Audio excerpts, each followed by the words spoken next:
Welcome everyone to part 2 of Positions Box. I've had a lot of requests since my previous video that I put out, which was basically an assembly and disassembly on a Positions Box that I made for doing some work with my Doberman with in regards to specific sizing and I guess a how-to video.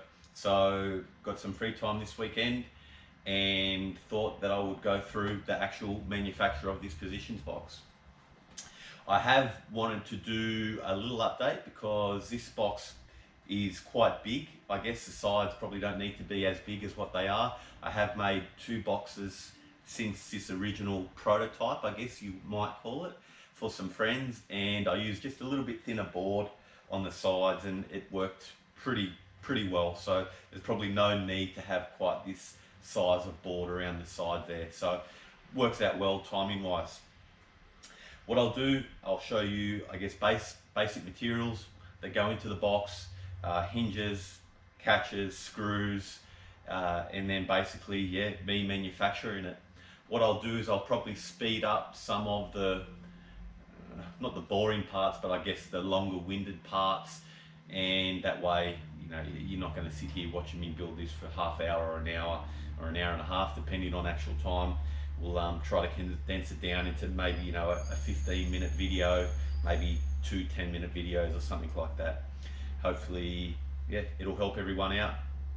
It's not super hard to do. I guess you do need a little bit of, I guess, carpentry knowledge or, you know, hands-on kind of experience with tools, etc. The tools that I'm using, you know, you can buy cheap tools. They don't need to be this kind. This is just what I've gathered over my career thus far in all the work that I do. So we'll get started. We'll put all the materials together, we'll run over them with the camera, and then we'll go from there.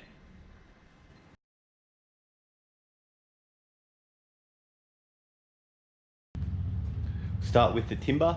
So basically, for the Positions Box, we need 2 sides, we need a front, and we need 2 base pieces for the way that I've kind of designed this Positions Box, so that the base can be faded out and it's not one big solid piece. Again, you know, it's pretty cheap to buy if you want to go to the hardware store, or if you, I guess, frequent any places that have pallets, ship a lot of stuff. Sure, you can find a couple of pallets that'll save you on the dollars. This stuff, I mean, it's not super wide, so that's my new height for the sides that I discussed earlier on. I'll just grab my tape and see what we're looking at there. So these are, what are they going to be? So 120. So they're 120 in height, thickness 20 mil. So my 16 mil screws won't go through the other side, which is good. And then this is like a crate frame, I guess. So use these from work, they just end up getting thrown out. So these go around, actually go around this table, because that's what that table is as well. So this is probably where, again, it'll cost you a little bit if you go to buy this timber from a hardware store, just due to the width. So what are we 185, 190 on these, thickness, not thickness, on this width. So that'll give us almost 400 wide, 390 wide. So good for, obviously, Doberman, probably larger German Shepherds, Mastiff breeds, etc. I've got a second dog at the moment, which is a German Shepherd, so she's a little bit smaller. I tried her in the original box this morning.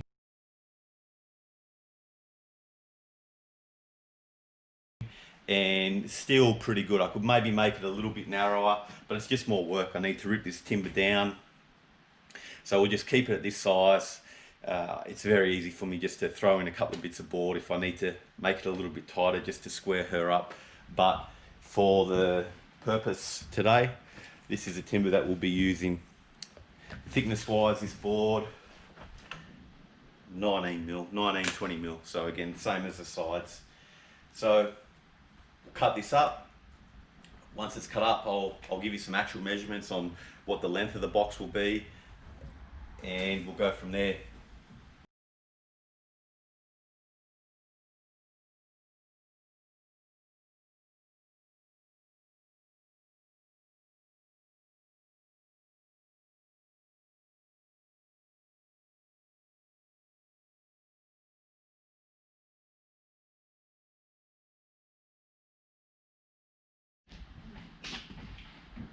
Okay, so now if we look at the hardware, we've got two catches.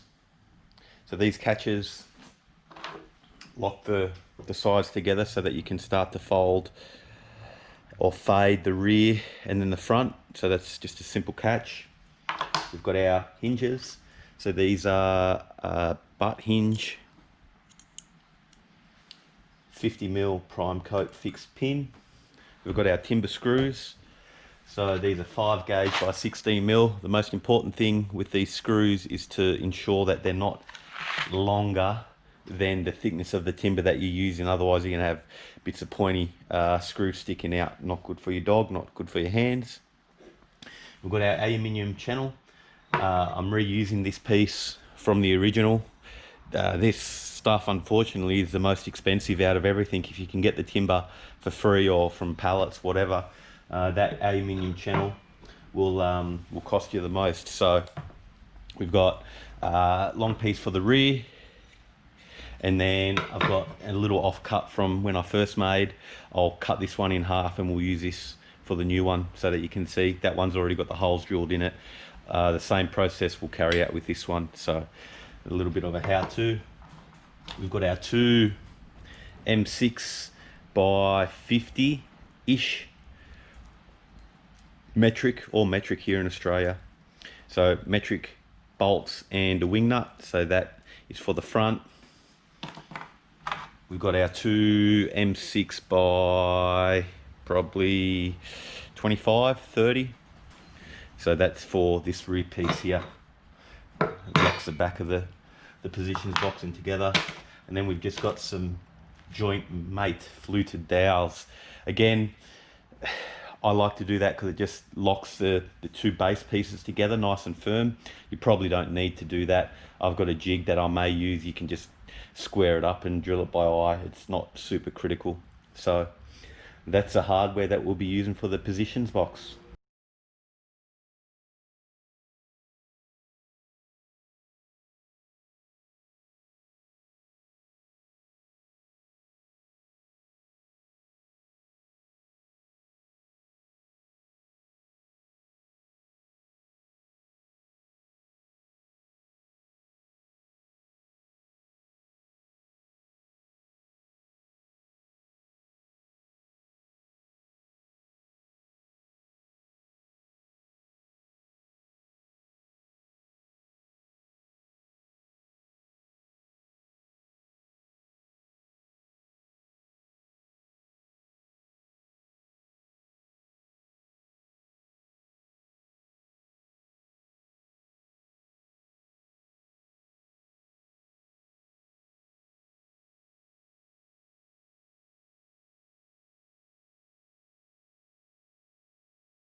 So you'll see the positions box is starting to come together.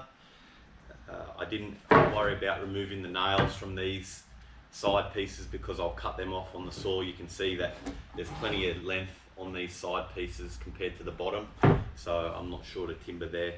But basically, in a nutshell, that's how it will come together. Lengthwise, once I put it on the saw and I dock it up, I'll give some measurements. Then I was just double checking the previous box was 1.1 in length. So 1.1. This box will be fractionally shorter, but still heaps and heaps of room. Doberman long body, and then the little shepherd that I've got will fit in there probably by about 200 or 300 mil. So again, this will give you a rough idea on what suits a larger breed. You can cut it down, make it smaller as you want. let's get to the saw.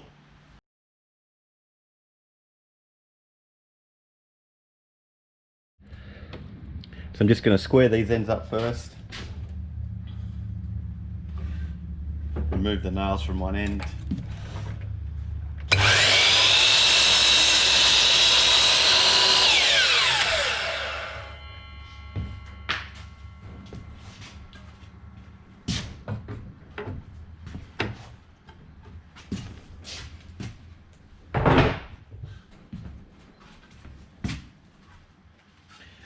There's no real rhyme or reason which end I'm picking apart from. No cracks or splits in the end of the timber. You can see here there's a small split where that nail's gone, so I'll just dock this end off, make this our neat end.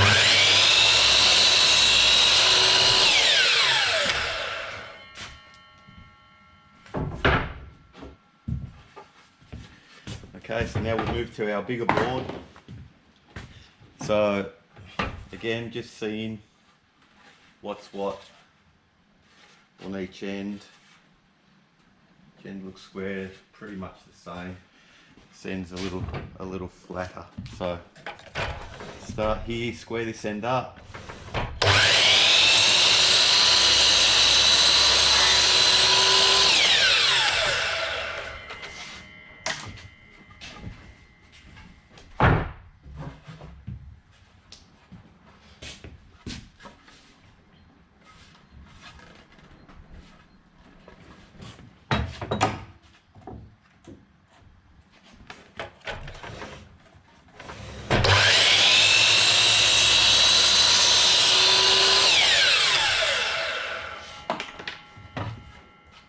Okay,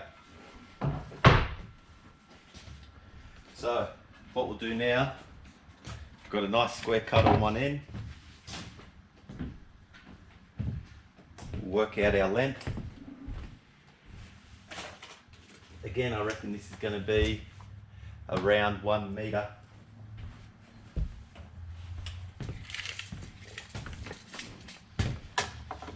So we got 1.30 m. Just go nice and square at 1 metre. Nice round number.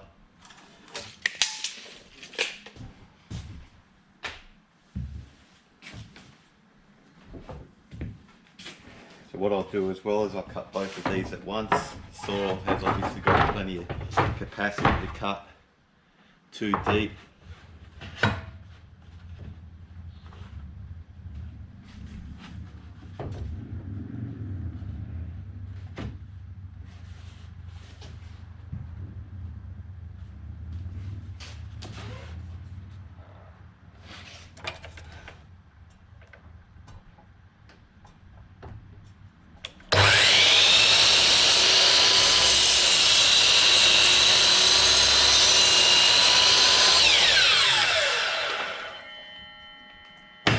Okay, and that's our base cut to length.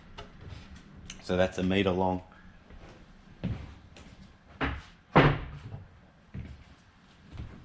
Now we'll do the same for our sides.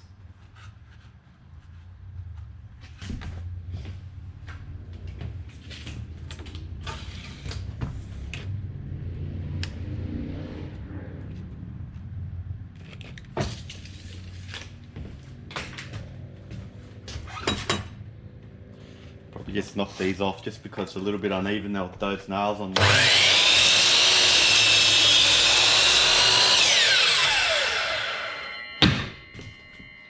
Now we'll set up for our final cut.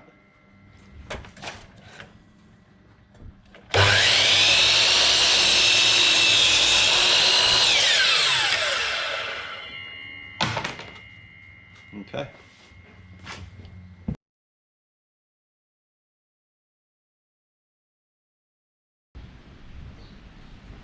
Alright, so base is being cut to length and the sides are being cut to length. So measurements. The two bases, 1 metre in length, 190 in width, and thickness is 19 mil. there are two bases. They'll go together like that. Our sides, version 2, model 2, just so that there's no need for them to be quite as tall. Again, you can see how that's coming together quite nicely. The sides and the front will also be this thickness, 125 by 1 meter, thickness 19 mil, same deal. So that's it. It's our two sides and our two base pieces. Still need to do the front. We'll wait until we get this part together, hinges on, etc., so we can get an accurate measurement. And we're getting kind of close to starting to assemble. What I probably will do, just because this timber is a little rough on the sides, I'll just run the sander over that for like 5 seconds, 5 seconds. Nice and accurate, John. Just a quick sand on each side. Might even round this top edge, to be honest. Just that way it's not kind of splintery for the dog getting on it over. These edges on this have already been rounded, so that's nice. Also notice just here we've got one staple, so I'll pull that out, get the sander set up, and we'll get into it.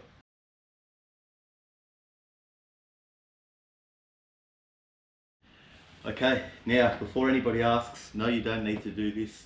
I just do it because I've got A, the tooling, and B, I like things to be nice and finished off. So I'm just going to run a half moon edge on this side piece, on the other side piece, and also on the front. We'll just take that edge away. So again, not required, it's just purely I can do it because I've got the tooling. Most people are able to do it. You just run the sander over the edge, same deal.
Okay, so we've got our two pieces side by side. Now we want to mark and dowel. So what the dowel will do is it'll just keep these pieces together in the middle here, nice and sturdy. Again, whether you need to do it or not, because we've got this piece of angle that will run across the back here. So again, just nice to do.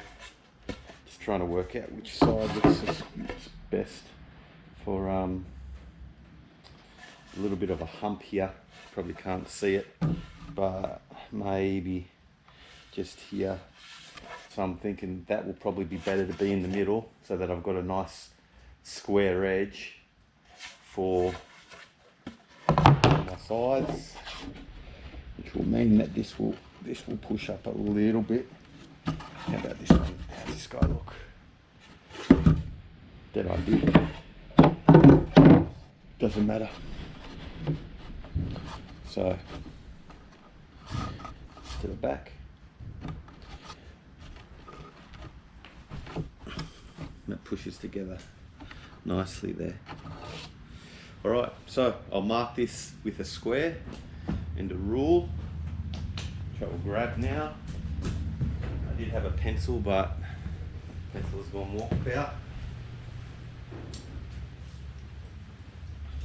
Be nice if I can find it, but maybe not.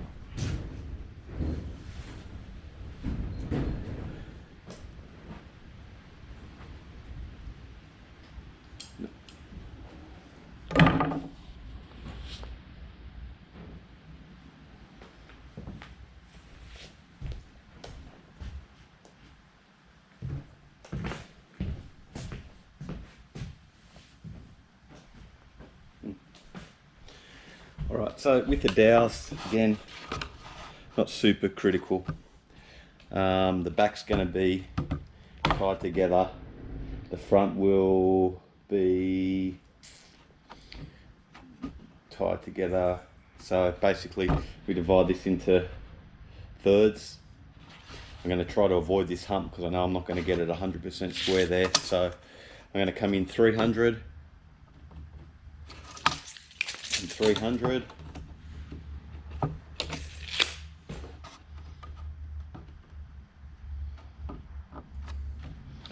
Okay, then I want to transfer my mark across.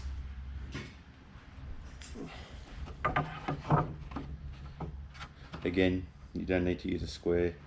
It's not that accurate. It doesn't have to be that accurate. It's just there's actually line on the ground behind me from a job I done last weekend or the weekend before.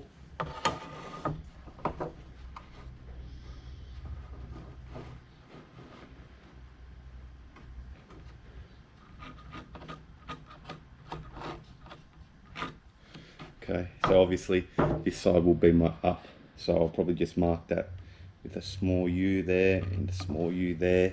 And what I'll do, I've decided that that will be my front. So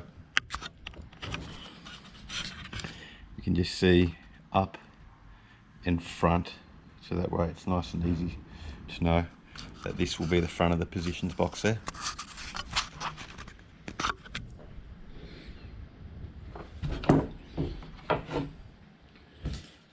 Okay, so now square this mark off.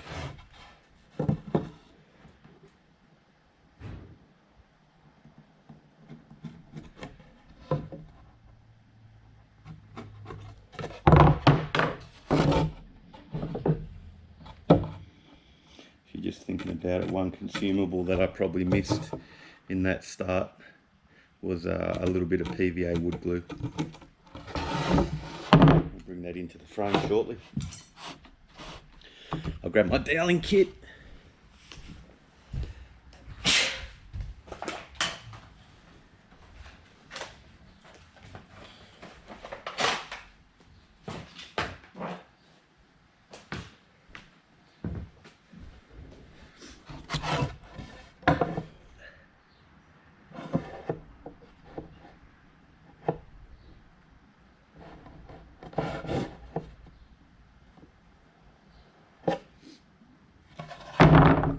Okay, so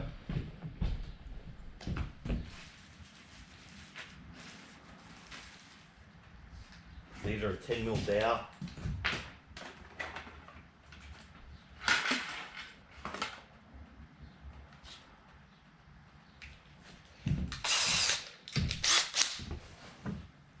So check twice, drill once. So 10mm drill bit, the dowel goes nicely. So time I glue that in, it'll push in without being too tight. If it's too tight, it's going to be a struggle every time. It's not taking any load, it's not bearing any weight, it's just purely to help keep those two boards together. So 10mm bit, 10mm dowel.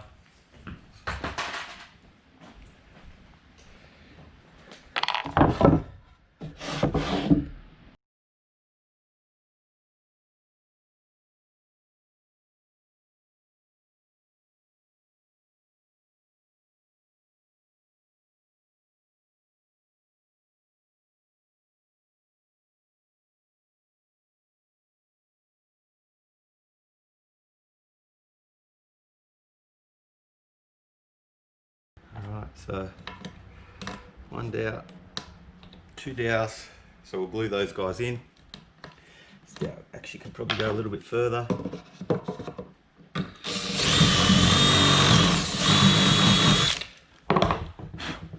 better. Alright, so that's that. We'll get some PVA glue, which surprisingly or not is right here. So we only want to glue one side in because the other side will have to push in and out.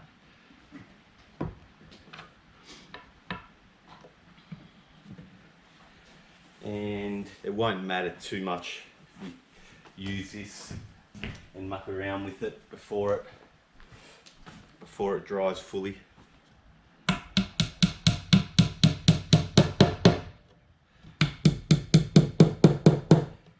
That's why I call it fluted dowel, so that once the dowel goes in, the glue pushes up and around and gets a lot of surface area for the glue to bond to. So we'll just clean that up.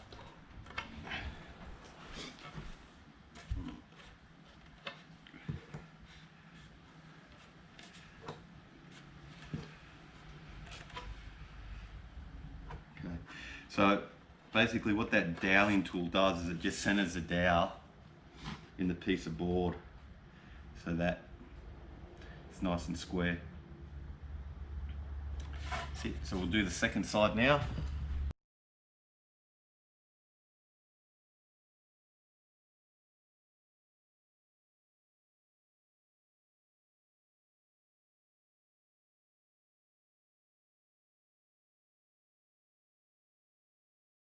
So what we'll do now is we'll just confirm that the depth is deep enough and everything still looks nice and square. So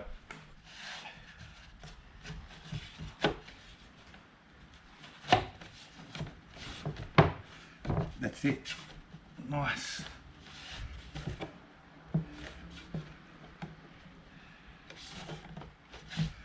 So again, all that does is it just lets those two boards sit as one.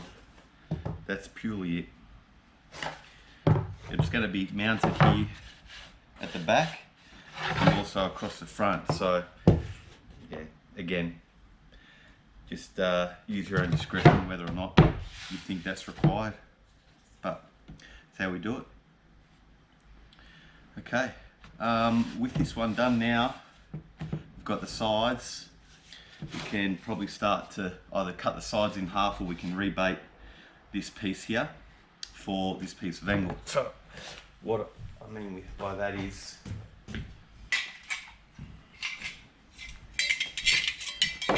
so this piece of angle here isn't thick enough to accept this piece of timber, so you can see.